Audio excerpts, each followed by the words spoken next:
सभापति महोदय प्रतिदिन छोटी मोटी झड़पें होती रहती हैं। हमारी फौजें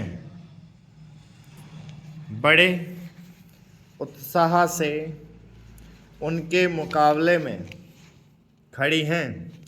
उनके हौसले बहुत ऊंचे हैं, लेकिन हमारी सरकार का भी यह कर्तव्य है कि उनके हौसले को कभी गिरने ना दें।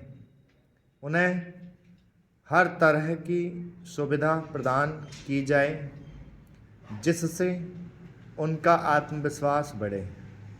मैं मंत्री महोदय से अनुरोध करूंगा कि सरकार अपनी नीतियों के प्रचार का काम ठीक प्रकार से अपनी फौजों से करें। उनको अच्छे अच्छे हथियार दें। अनुसूचित जातियों और आदिवासी जातियों के आयुक्त ने जो अपना प्रतिवेदन प्रस्तुत किया है, उस प्रतिवेदन को देखने से यह प्रतीत होता है कि इसको तैयार करने में उन्होंने बहुत परिश्रम से कार्य किया है।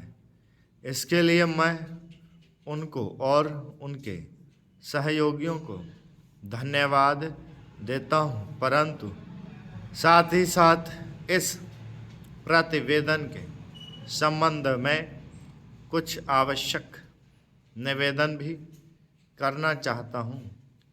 पहली बात तो यह है कि इस प्रतिवेदन को देखने से ऐसा प्रतीत होता है कि इन कार्यों के लिए जिस धन का उपयोग होता है वह 3 साधनों से उपलब्ध होता है। केंद्र सरकार द्वारा, राज्य सरकारों द्वारा और कुछ गैर सरकारी संस्थाओं द्वारा। प्रतिवेदन के अनुसार जितना धन इन कार्यों पर व्यय करने के लिए दिया जाता है, उतना धन पूरी तरह से व्यय नहीं हो पाता। मैं यह नहीं कह सकता कि आवश्यकता से अधिक धन दिया जाता है या कार्यकर्ताओं को वह धन प्राप्त ही नहीं होता, जिसके कारण से वह बिना खर्च हुए बच जाता है। मैं तो यह चाहता हूँ कि जितना धन दिया जाता है उसका पूरा उपयोग हो और आयुक्त को यह ना कहना पड़े कि इस कार्य के लिए जितने धन की आवश्यकता थी उतना धन नहीं मिल पाया और विवश होकर हमको उस कार्य को बीच में ही रोकना पड़ा।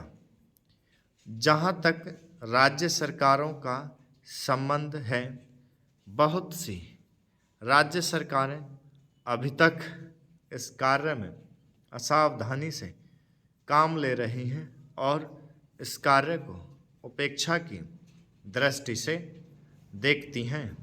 आयुक्त ने इस बात की शिकायत की है कि बहुत सी राज्य सरकारों ने अनेक पत्र भेजने के बाद भी अभी तक अपनी रिपोर्ट नहीं भेजी है।